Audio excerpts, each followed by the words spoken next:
kinda wanna murder Ryan. It's twice now that he's called me in the middle of filming. And then I just get completely thrown off my groove.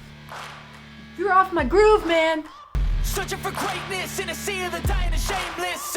A sea of the aimless. I don't want to be one of the... Okay, hi. Today I'm going to be talking about webtoons and anime/manga. So, before we begin, I'm going to share out of my Encyclopedia of Spirits, and actually, I wanted to talk about one specific thing. I marked this off a little while ago. The Morrigan, also known as Phantom Queen. Her origin is from Ireland, so she is of the Celtic pagan pantheon. The Morrigan is a powerful spirit of birth, death, sex, destruction, and fertility. Lady's got a lot. She is among the goddesses associated with Ireland's well-being and sovereignty. Her name is variously translated as Great Queen, Sea Queen, Phantom Queen, or even terrifying. She is an oracular, prophetic spirit who can reveal the future and anyone's destiny. The Morrigan may be one spirit. She may be a triple goddess, a trinity, 3 manifestations of one. The Morrigan may name a triad of distinct goddesses, usually Babd, Nomen, and Morrigan, but sometimes Matcha is included. Not a clue what any of that is. The Morrigan is most famous as a war goddess. She may instigate battle or meddle with it.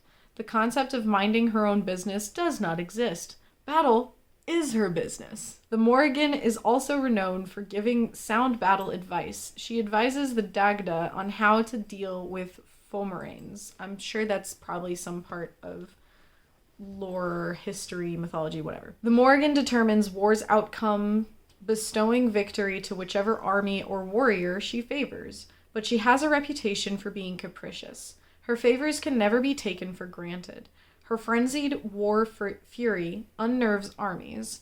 Her shriek is deadly. More than just a battle goddess, the Morrigan is also a goddess of life, birth, and sex. She is sometimes identified as a mermaid. On Samhain, the beginning of the Celtic dark half of the year, Halloween, for anyone who doesn't know, the Morrigan stands astride a river with one foot on either bank to engage in the Great Rite, sacred transformative ritual sex, with the Dagda, Ireland's Allfather. So that's who the Dagda is. Okay. She manifests as a beautiful woman, a hag, a crow, a deer, a white heifer with red ears and no horns, a black eel long enough to coil 3 times around the legs of Cuchulainn, a giant man.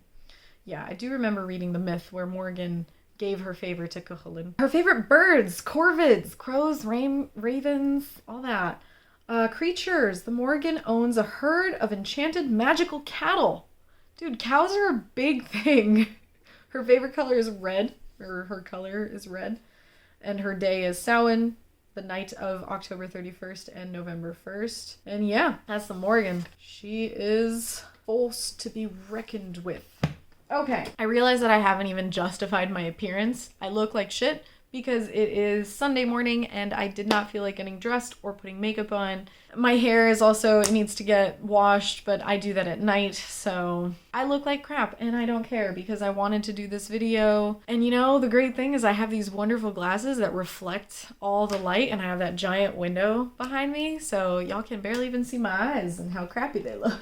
First, I'm going to talk about Webtoon comics that I like. If you don't know what Webtoon is, technically I think it's like a Korean comic book thing, something that started in South Korea, and they're typically read on like not iPhones, smartphones and computers and stuff like that. So you can download the Webtoon app and you can read these comics on your phone for free. So if you're interested in any of them, please feel free to read them. I'm going to start off with the popular ones and then we'll get to the lesser known ones because Webtoons has like 2 kind of sectors to it. It has what they call originals and Canva or Canvas. I don't know. Yeah, Canvas, I think. Canva is the art thingy. So originals, oftentimes you have the option when you've caught up. There are still like a few episodes that you could pay to read ahead with. I don't know. And I think that they probably have a contract with Webtoon where they get more money out of their comics and they can do their comics full time.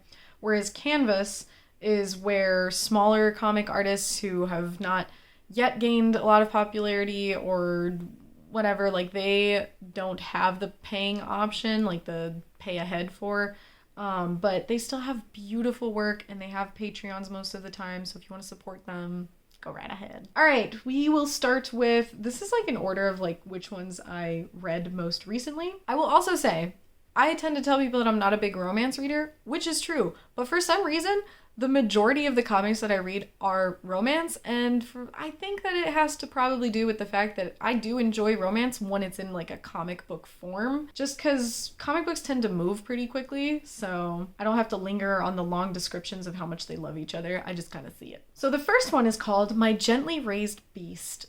Oh, and it was really cute at the beginning. But so the synopsis, it's a little long, but it says, Blondina is a living real-life Cinderella story. After growing up poor and enduring a difficult childhood, she discovers that she is a princess of the Eights Empire. However, her estranged father and half-siblings give her the cold shoulder when she moves into the palace, and Blondina must keep a low profile. That all changes when she befriends Eamon, or Amon. I don't know how to say that name. I'm going to say Eamon. A cat-like creature with mysterious intentions. For years, creatures like Eamon and humans have struggled to live in harmony. Can Blondina and Eamon's friendship bring peace, or will it deepen the rift between their people? Ooh. So I really do like this comic because, first of all, it begins when she's very young, and it is pretty brutal what she went through. So I did shed a few tears.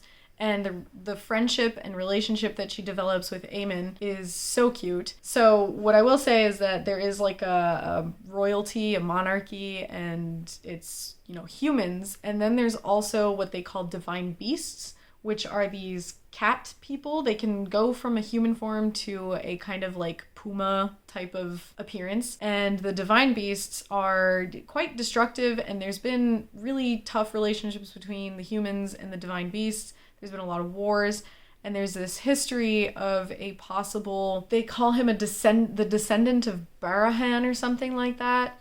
And it's said that he had the power to control the divine beasts. And yeah, there's like a lot of political stuff going on, and there's also fantasy, obviously, and an adorable romance. So if that interests you, I highly recommend you check it out. The next one that is on this list is Olympus. If you don't know this one, I will be a little bit shocked, but that's okay. Olympus is another romance, and the synopsis for this one says, witness what the gods do after dark. The friendships and the lies, the gossip and the wild parties, and of course, forbidden love. Because it turns out, the gods aren't so different from us after all, especially when it comes to their problems. Stylish and immersive, this is one of mythology's greatest stories, the taking of Persephone, as it's never been told before. Yeah, that's pretty self-explanatory. It's Persephone and Hades, story of them, so it's obviously a romance. But I do really love the art for this, and I think that anyone who has read this can agree. It's very colorful and yet very simple. And even the design of the characters, I really like that they don't always look the same. Like, there's just constant, like, change in line work, and I really like it. It does have some trigger warnings in it. Warnings for, like, rape, things like that, and extortion, and yeah, it's pretty rough. But then again, like, it's Greek mythology. If you didn't know, there's a lot of rape in Greek mythology. Hate to break it to you. Zeus was not the nicest. Okay, here's another one. This one is not a romance. This is a comedy. I have laughed so hard reading this webtoon, and it's called Love Advice from the Great Duke of Hell. The girl of your dreams barely knows you exist. Your friends can't help.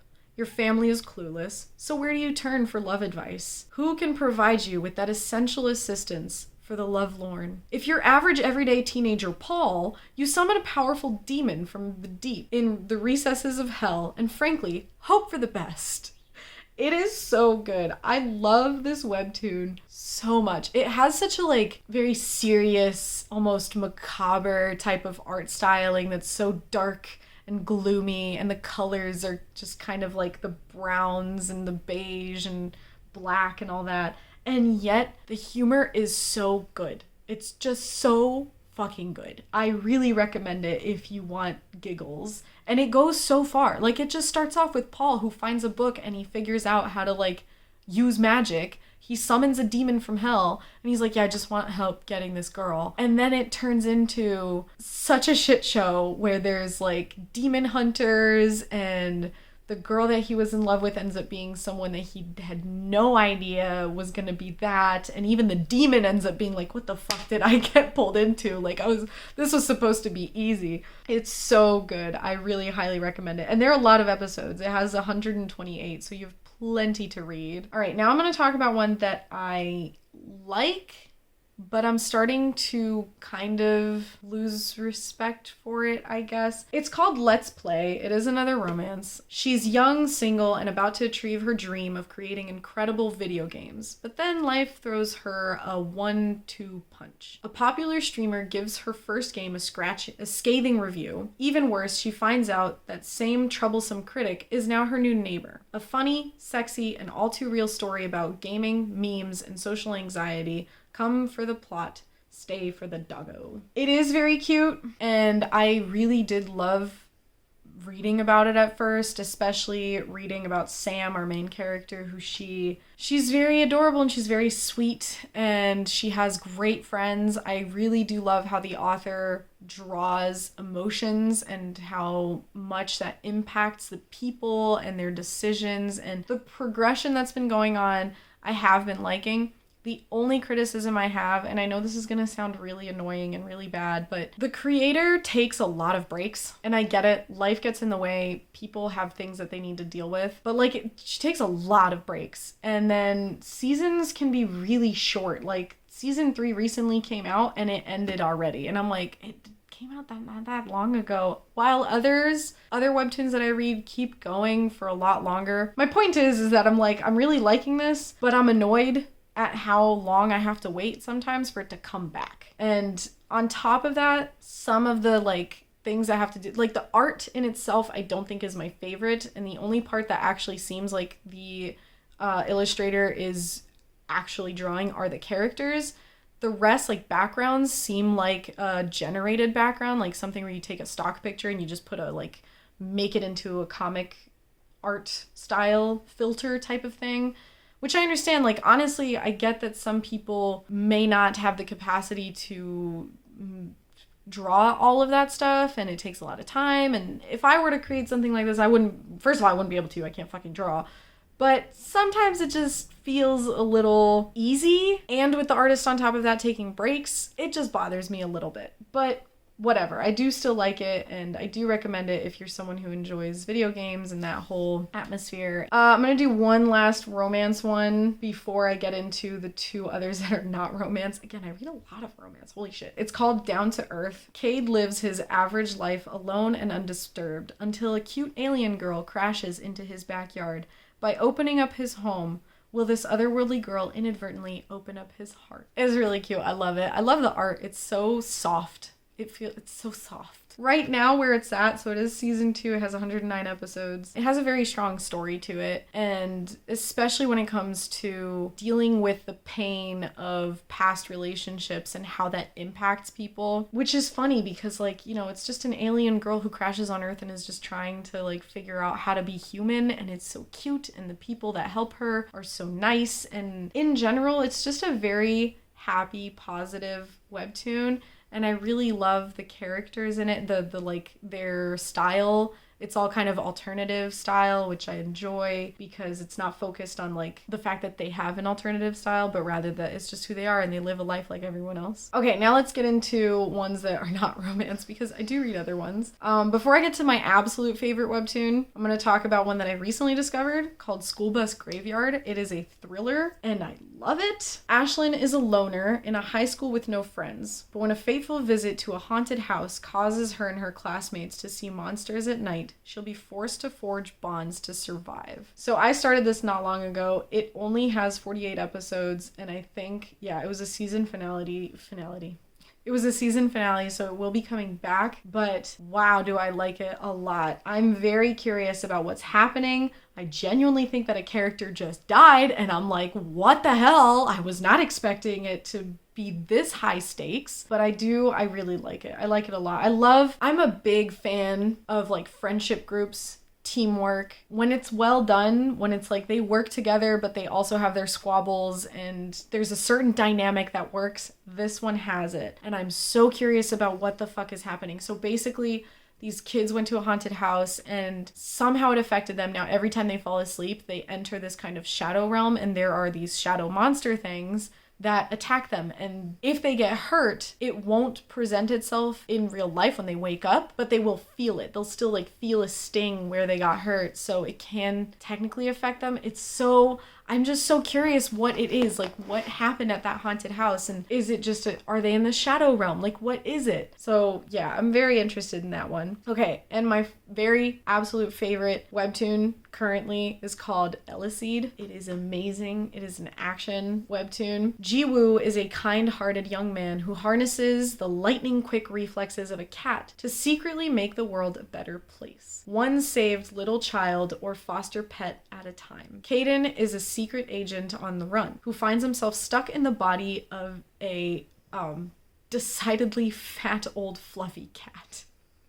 Together, armed with Jiwoo's superpowers and Kaden's uber smarts, they're out to fight those forces who would let evil rule this world. That is, if they can stand each other long enough to get the job done. I genuinely cannot stop reading this comic. I wish it had more episodes, and if it ever comes out with like a physical volume that I can buy, I will. So in this world, it takes place in Korea, but in the world of Lseed, there are people they called augmented humans or something. Is it augmented or awakened? They're called awakened. So they have powers, depends on the person, and you can train it to improve yourself. And basically, Kaden, he is a unaffiliated awakened one. So there are like organizations. He's unaffiliated and he got turned into a cat on accident, or he turned himself into a cat, didn't figure out how to like get himself out of it, meets Jiwoo, who is a literal cinnamon roll and he's so cute, and he's also awakened but he didn't know it, and Kaden kind of helps him, and this whole story turns into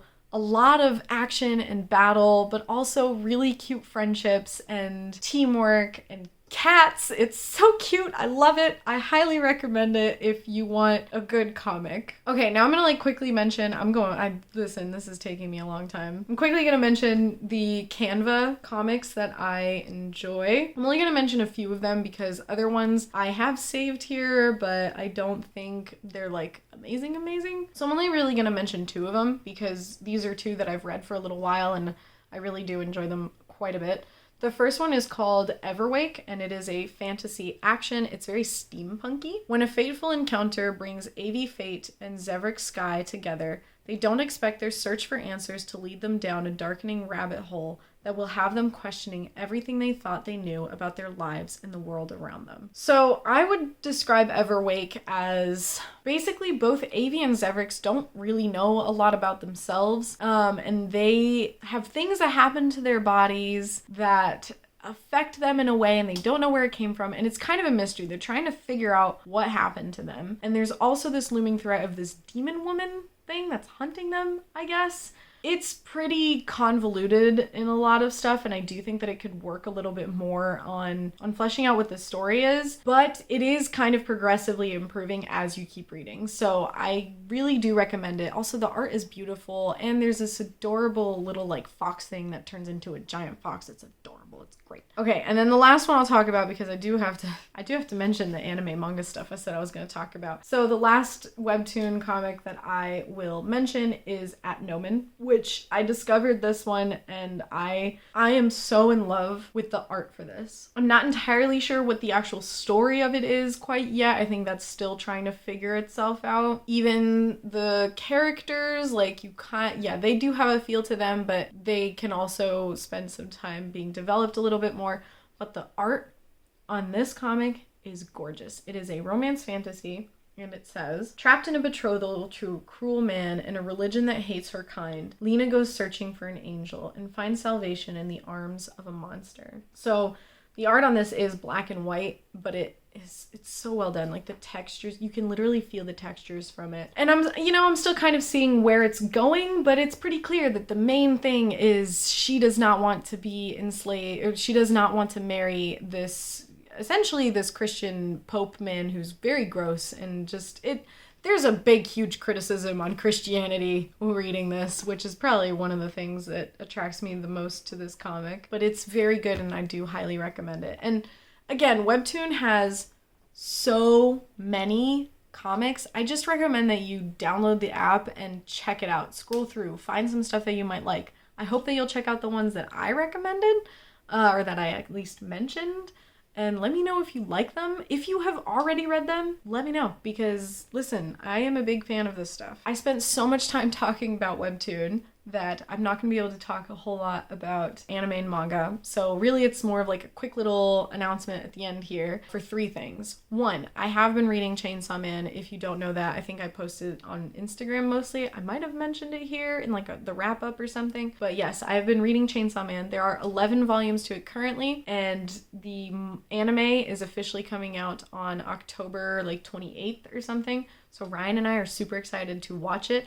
I'm particularly excited to see it because the manga is fucking brutal, and I hope that the anime sticks to that. 2 is Bleach. I have been making Ryan watch Bleach. I watched it a very long time ago when I was in high school. I watched up to, I don't even remember, man. I think I watched up to like the Zanpakuto arc. I don't want to say too much. And then I was reading the manga, and I read that up to the Quincy arc, I think. I don't know. And I'm not gonna read the manga for Bleach because there's way too much and I don't really know where I left off, and I'd rather not do that. But I do know that the new season and final season for Bleach is going to be coming. It's like the 1,000-Year War or something like that. So Ryan and I are slowly watching the episodes. It's a little hard because the episodes are pretty short when you think about it. You have to skip like 6 minutes before the episode actually starts when it's done doing its recap bullshit. But we are like 200 episodes in. So yes, Bleach is coming out, I think October 9th or something. So we are excited about that. Anyways, that's kind of it. I just wanted to do a type of sharing different stories from different mediums, because as much as I might tell people that I do booktube, I don't like to exclusively do books. I like stories. All shapes, forms, whatever. Love it all. So yeah, that's it for this video. Thank you for hanging out. Hope you liked it, and have a great rest of your day. Bye-bye.